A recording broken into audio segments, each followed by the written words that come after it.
¿Se puede definir el Neolítico por sus formas artísticas, por la peculiaridad de sus pinturas rupestres? ¿Muestra el arte rupestre del Neolítico diferencias sustanciales con el que lo antecede? ¿Se puede comprobar el paso de las sociedades de cazadores-recolectores a las de agricultores por la tipología de sus respectivas artes parietales? Hoy vamos a tratar de bucear a lo largo de varios milenios de expresión artística, poniendo especial énfasis en el llamado arte levantino, el arte esquemático y el macroesquemático. Las pinturas de la Sarga, dibujadas sobre las paredes de unos abrigos escarpados cercanos a Alcoy, son un auténtico muestrario de la historia de la pintura rupestre del Levante español. Estas pinturas nos van a permitir adentrarnos en uno de los periodos más oscuros del arte parietal, el que se hizo cuando finalizó, hará unos 14.000 años, el gran arte magdaleniense que nos asombró con su realismo figurativo de ciervos, bisontes y caballos.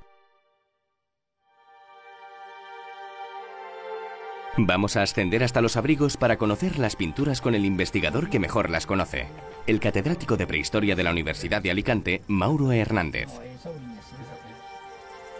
Las paredes del abrigo conforman un circo, y a pesar de que son visibles desde la distancia, sus pinturas no se descubrieron hasta 1951. No fueron estudiadas en profundidad hasta 30 años después. Henri Breuil estuvo al tanto desde los primeros momentos.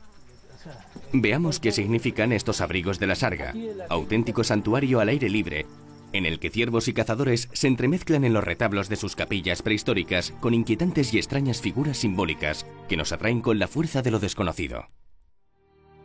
La Sarga es un yacimiento excepcional por varios motivos. En primer lugar, por el lugar donde se encuentra.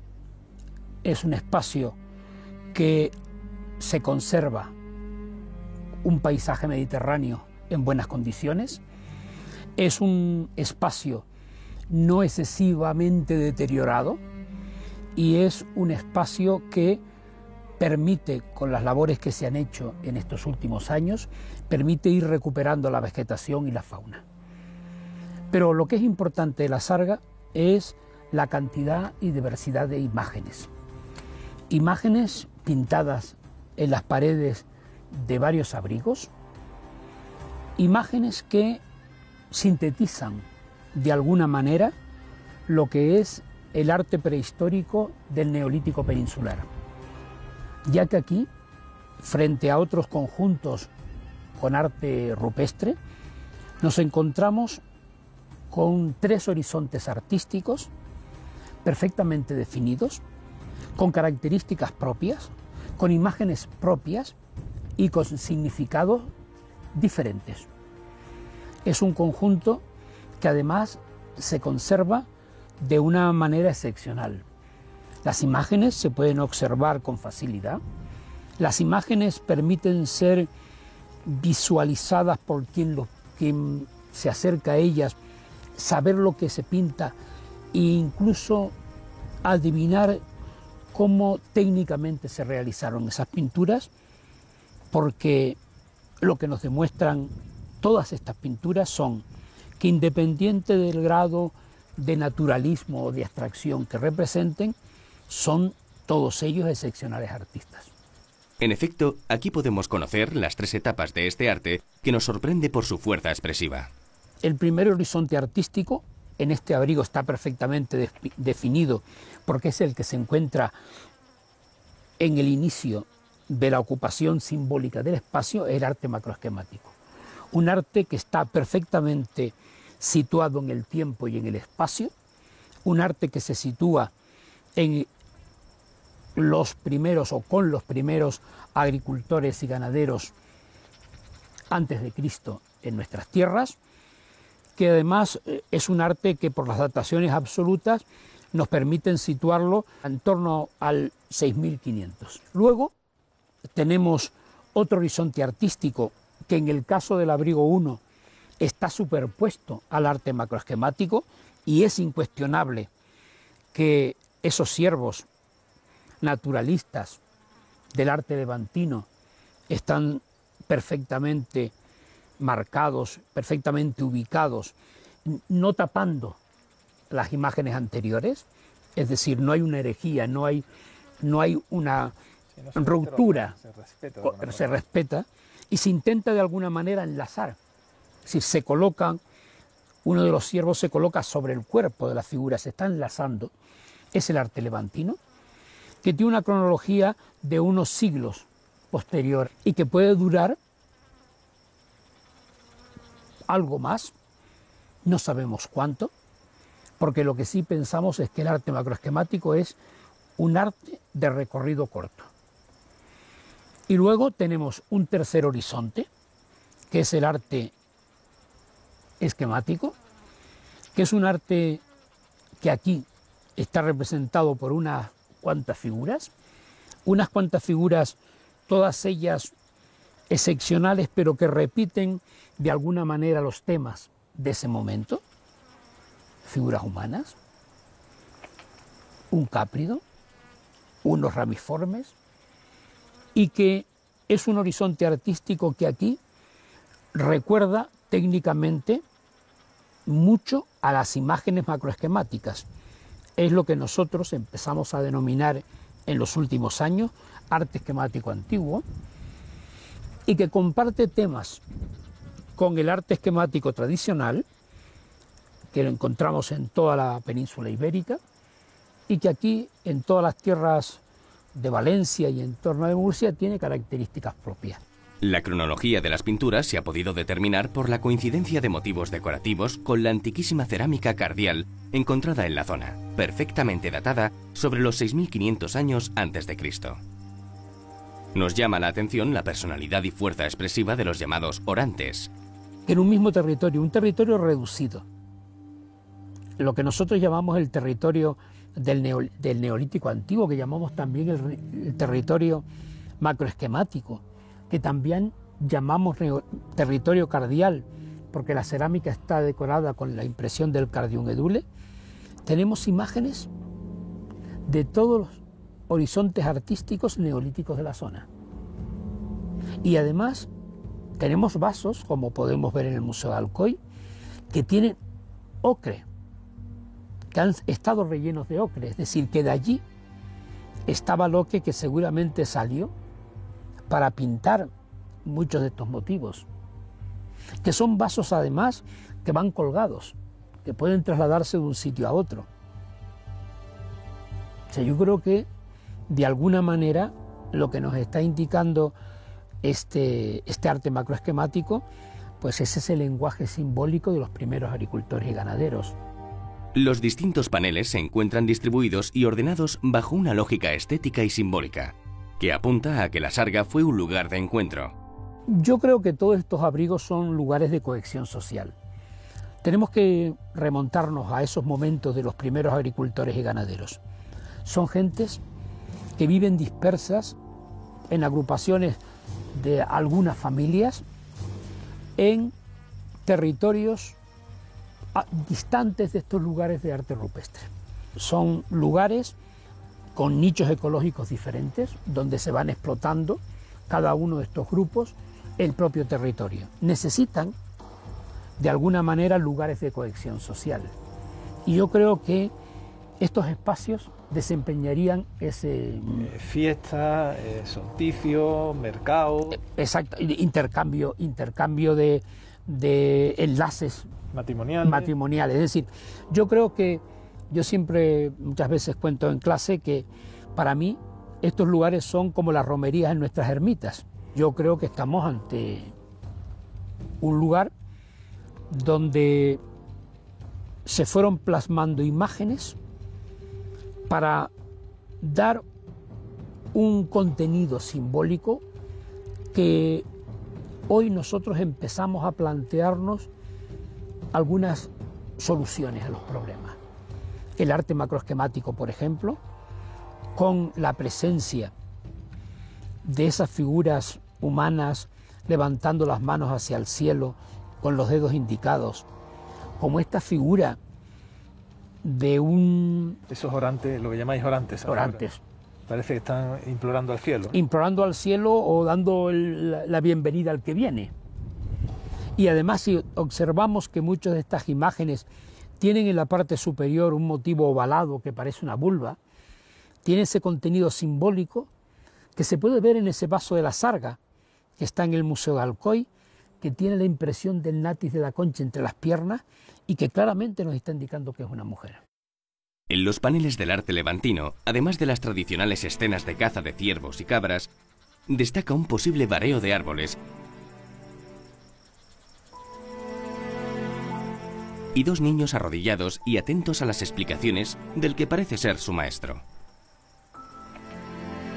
Nunca nos cansamos de admirar la delicadeza y maestría con la que están realizadas estas pinturas. Los hombres del Neolítico levantino quisieron dejar una muestra completa de su forma de entender el arte, expresado soberbiamente en su gran santuario natural.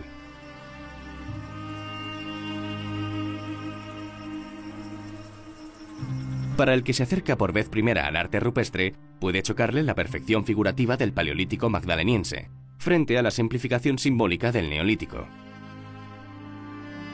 ¿Es que miles de años después la humanidad no era capaz de pintar como sus ancestros remotos?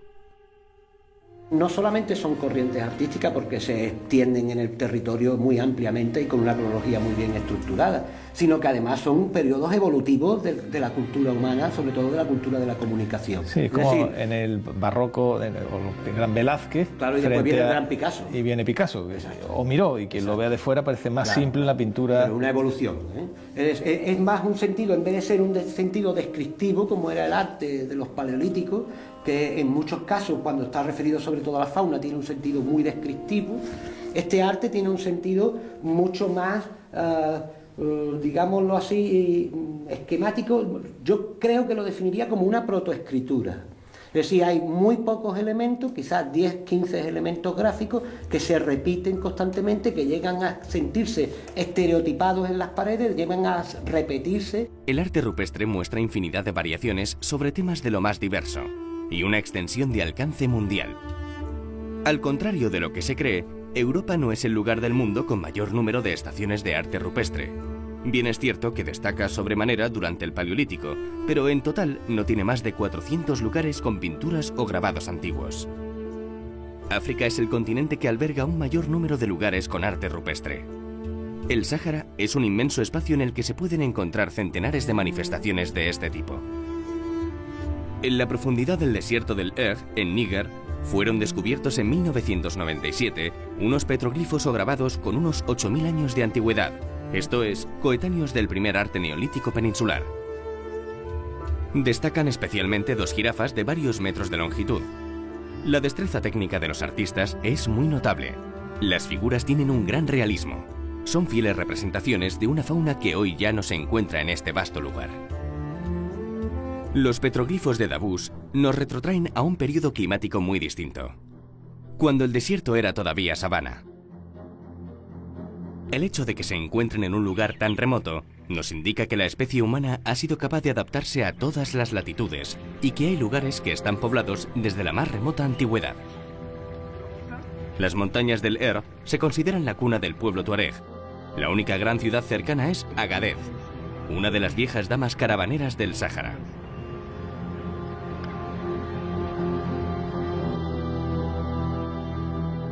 El Earth es fronterizo al mítico desierto del Teneré. Aquí uno puede tener la sensación de vivir otra época, de habitar en un lugar con escasísima densidad de población humana. Solo los tuaregs resisten la vastedad y la dureza de estos desiertos.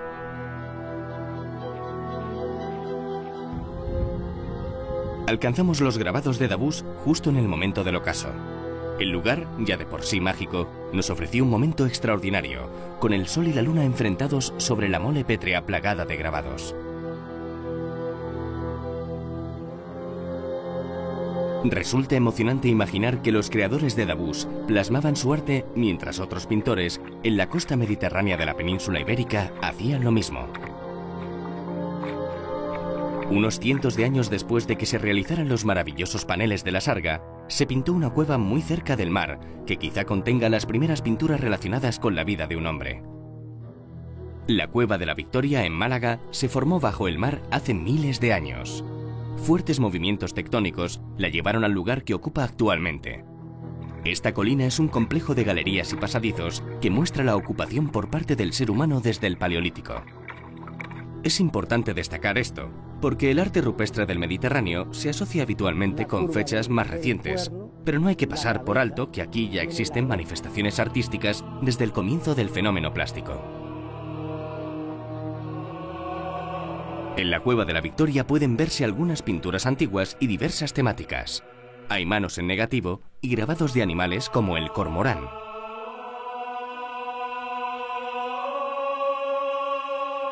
Desde atrás, desde la espalda, sube el pico y baja hasta el buche. Pero es la pintura esquemática, de hace unos 7000 años, la que tiene una mayor carga simbólica, porque puede resultar uno de los primeros ejemplos de decoración de un lugar de enterramiento. En la vinculación entre pintura, el grabado y el enterramiento, me ha gustado el símil que contabas, por ejemplo, con las tumbas, las grandes tumbas del Valle de los Reyes en Egipto, ¿no? Efectivamente, cuando visitamos una tumba en el Valle de los Reyes, entramos en un hipogeo, es decir, una cueva artificialmente construida, que tiene un corredor, llega a una sala, en esa sala están los muertos y en las paredes está relatada la historia de esos muertos. Pero esto ocurrió aquí 3000 años antes. Y en el Neolítico ocurre 3000 años antes en el sur de la península ibérica. Es decir, será el caso como es en esta sala, donde los enterramientos ocupaban la zona central de esta sala, que no tiene más allá de 4 metros de ancha por unos 12 metros de larga, y que es realmente un panteón. Pero ese panteón estaba decorado con las imágenes de esas personas, el vínculo de la vida estaba en las paredes, y los muertos reposando en el suelo. Y es que el arte rupestre en la península ibérica se prolonga durante más de 30.000 años y abarca la totalidad de su territorio. Es posible que los neandertales fueran los primeros autores de este arte. Lo más probable es que fueran miembros de nuestra propia especie. A lo largo de este inmenso periodo de tiempo, los artistas transcurrieron por estilos y formas diferentes. Algunas pinturas son claras, naturalistas, otras abstractas. En las paredes de cuevas y abrigos convive una fauna real con otra imaginada. Se plasman cazadores y chamanes, escenas cotidianas y fantasmagorías. La datación de este arte al aire libre es compleja y puede variar según la región. Uno de los lugares menos conocidos de la península es el Bierzo. Cerca de los Ancares, en la pedanía de Sésamo, en el término de Vega de Espinareda, existen varias estaciones de arte rupestre. En este verdadero paraíso natural, los seres humanos decoraron estas paredes verticales con multitud de pinturas. El problema del arte esquemático es que se llama mal, porque arte esquemático hay en el Paleolítico Superior, pero nadie dice que es arte esquemático, sino que figura. Pero lo que más llama la atención en el Paleolítico Superior son las figuras naturalistas. Aquí no las hay. En el único caso que las hay es en la zona del Levante español, que es el arte que tradicionalmente se llama levantino. Y ahí aparece también el esquematismo acompañado de eso. Y precisamente lo que va a triunfar posteriormente es el esquematismo puro, y desaparece el naturalismo. Es a él lo único que sabemos, pero esquemático ha habido siempre. Algunos de estos motivos son similares a los del arte del Mediterráneo y del sur peninsulares. Lo que sí parece muy circunscrito al ámbito levantino es el llamado arte macroesquemático. En la sarga podemos encontrar, a veces en paneles independientes y en otros bajo pinturas de estilo levantino que fueron respetadas, este tipo de arte macroesquemático. Con casi 9000 años de antigüedad, el arte macroesquemático supone un enorme salto plástico. Una auténtica ruptura con el arte paleolítico que lo precede. Yo creo que está ligado a cultos de raigambre mediterránea relacionados con la agricultura, donde esos mitos mediterráneos de la mujer, del toro, la figura disfrazada de hombre toro que aparece en Anatolia, que aparece en el Mediterráneo central, siempre está ligado a ello. Los propios orantes están ligados a ese mundo. Las propias imágenes, si son vulvas como pensamos, algunos de los motivos, está ligado a la fertilidad de la tierra, porque hay que entenderlo que estamos en un territorio que, a pesar de la imagen que a veces se vende de prosperidad de la tierra, de la fertilidad, si en esta tierra no llueve, prácticamente no hay cosechas, no hay fertilidad de las tierras. Entonces prácticamente esa necesidad de vivificar la propia tierra con rituales está perfectamente definido. Y si nosotros vamos, por ejemplo, a un yacimiento clásico como es el Pla de Petracos, ve cómo es un retablo están las imágenes perfectamente colocadas y situadas en los propios espacios. El arte macroesquemático solo se localiza en una reducida zona montañosa del norte de la provincia de Alicante, y sus tres principales yacimientos son la Sarga de Alcoi, el Pla de Petracos de Castel de Castells y el Barranc de l'Infer. Visitamos los abrigos del Pla de Petracos, encaramado sobre una gran pared vertical que recortó el torrente del barranco Malafí. Estas figuras representan a orantes atormentados o esperanzados, quién sabe, que extienden sus plegarias con los brazos levantados hacia el cielo. El arte en los abrigos rocosos se extiende por toda la península. Su prolongación en el tiempo es muy considerable, llegando a superar la edad del bronce. Los científicos tienen la difícil tarea de datarlo y adscribirlo a un tipo u otro de sociedad. El empleo de nuevas tecnologías de la imagen puede revolucionar el catálogo del arte rupestre. Quizá lo que hoy en día damos por cierto no sea más que la punta de un inmenso iceberg.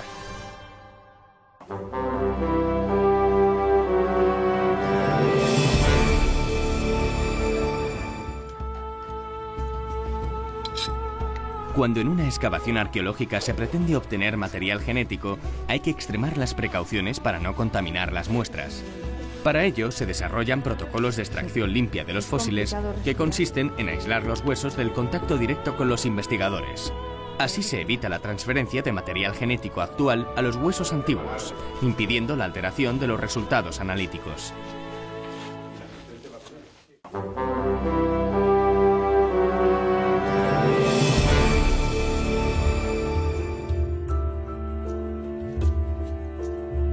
El hombre que descubrió estas piezas en las entrañas de la Tierra protagonizó una de las historias de los pioneros de la arqueología más dramáticas y a la vez heroicas de las que tenemos constancia. El arqueólogo Miguel Such murió exiliado en Bucaramanga, Colombia, en 1945 y fue enterrado en un panteón de la masonería. Era un exiliado de la Guerra Civil, un liberal que huyó por miedo a las represalias. Él tenía una hernia inguinal, y estando a 3 días de camino de la ciudad de Bucaramanga se estranguló la hernia. 3 días entre dolores terribles, peritonitis tremenda.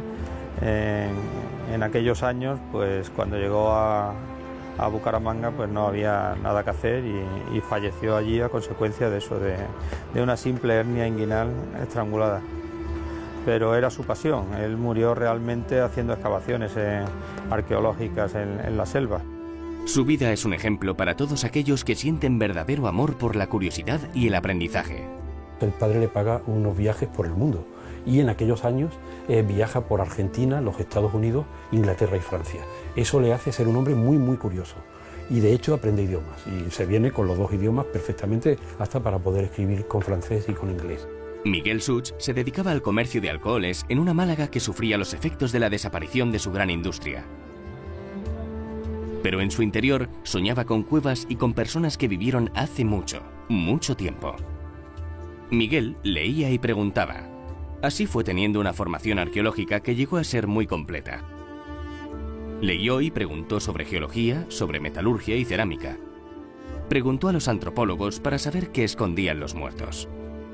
Dedicaba los domingos a la exploración y durante una de sus aventuras tuvo la suerte de descubrir un yacimiento que actualmente está desaparecido, el Hoyo de la Mina.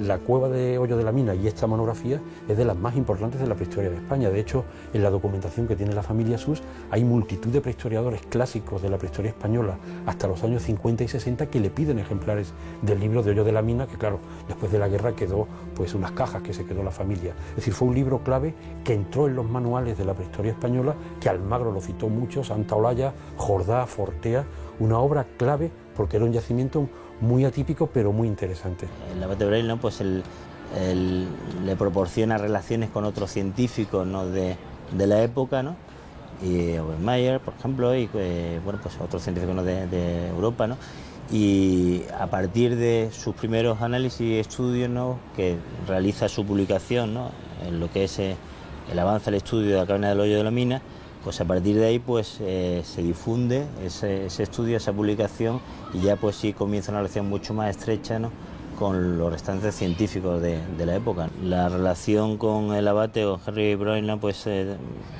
tan importante, ¿no?, que de hecho la dedicación de la propia publicación se la dirige él, ¿no? Se lo dirige, ¿no?, pues al profesor, ¿no?, del Instituto Humano de París, ¿no?, el abate Henry Braille, ¿no? Aparece dedicado. Y en cuanto al prólogo, bueno, pues comenta un poco pues cuál es la forma en que se anima a realizar esta clasificación, las técnicas, ¿no?, que utiliza, siempre tutorizado por este profesor, y en donde lleva a cabo, ¿no?, pues lo que es una técnica de estratificación que parece ser que fue en aquella fecha bastante pionera, ¿no?, y a su vez pues muy admirada por los científicos de la época. Dicen que la vida es el arte del encuentro. En la cueva de Doña Trinidad, en Ardales, Miguel había cruzado su destino con el de quien es probablemente uno de los arqueólogos más famosos de la historia, Henry Braille, el abate Braille. Visitaron juntos esta gran caverna, que todavía está sin explorar por completo. De hecho, en la actualidad se están investigando sus galerías altas, que no fueron descubiertas hasta 1981. Los hallazgos humanos que tiene este pedazo de cueva que está encima de la gran cueva de Ardales son 4 categorías de hallazgos. Tenemos restos humanos, bastante numerosos, en varios osarios repartidos. Tenemos también material arqueológico vinculado con esos restos humanos. Tenemos pinturas paleolíticas que se van mucho más atrás. Y después tenemos 2 elementos que todavía están por definir su cronología exacta, que son las lámparas, mucha evidencia de iluminación subterránea, y también, por último, los muros. Es decir, una gran cantidad de pequeñas y grandes construcciones que hay en el interior de la galería. Se tiene constancia que Braille llega a Ardales, pero acompañado con Suç, y que Suç es el que le explica, le enseña a la cueva los motivos artísticos de la cueva, aunque luego la publicación la realiza solamente Braille, ¿no?, en la Anthropologie de París, ¿no?, que es muy importante para el propio Braille porque es un arte del norte, es un arte cantábrico y aquitano, tan al sur, en Andalucía, que le hará dar el cambio incluso a partir de ahí Braille ya no será nada africanista, todo lo verá desde Europa. Miguel Suç expuso parte de su colección arqueológica del Hoyo de la Mina y Cueva Tapada en el Palacio Nacional durante la Exposición Internacional de 1929 en Barcelona. Por desgracia, el estallido de la Guerra Civil provocó el exilio de Miguel Suç. Mi abuelo era una persona profundamente de izquierdas, muy republicano, y además ostentó algunos cargos dentro de lo que fue el movimiento de esa época, el movimiento de izquierda. Eso lo hizo una persona señalada. Él vio que aquello podía traerle problemas a su familia y preparó todo el terreno para exiliarse de España y proteger en lo posible a todos sus hijos. Huyó por la carretera de Almería. Pasaría por aquí, por el lugar en el que tanto investigó, el Hoyo de la Mina. Una despedida más dura aún si cabe. Gracias a las cartas que Henry Braille envió a su familia, podemos conocer las penalidades de Miguel Suç durante su huida. Ya en París, Miguel Suç pudo contactar con el abate Braille, quien hizo todo lo posible para que pudiera emigrar a Colombia. De hecho, Braille, si hay que ser justos también, le ayuda en el exilio de Suç, le ayuda a viajar desde Francia a Colombia, pero también es cierto que Suç, que sí era masón, le obliga prácticamente a abandonar la masonería, ¿no? Pero se ve claro en las cartas que envía Braille a la familia que lo que quiere es el archivo de Suç y sobre todo el manuscrito de la Cueva Tapada de Torremolinos. En Colombia dio conferencias, por ejemplo, una en la que se desmontaba el mito de la Atlántida con argumentos geológicos.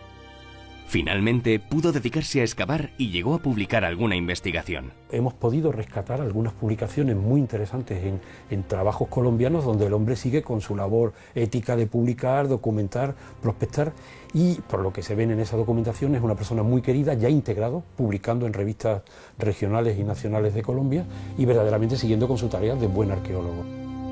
Miguel Suç forma parte de nuestra memoria colectiva por derecho propio.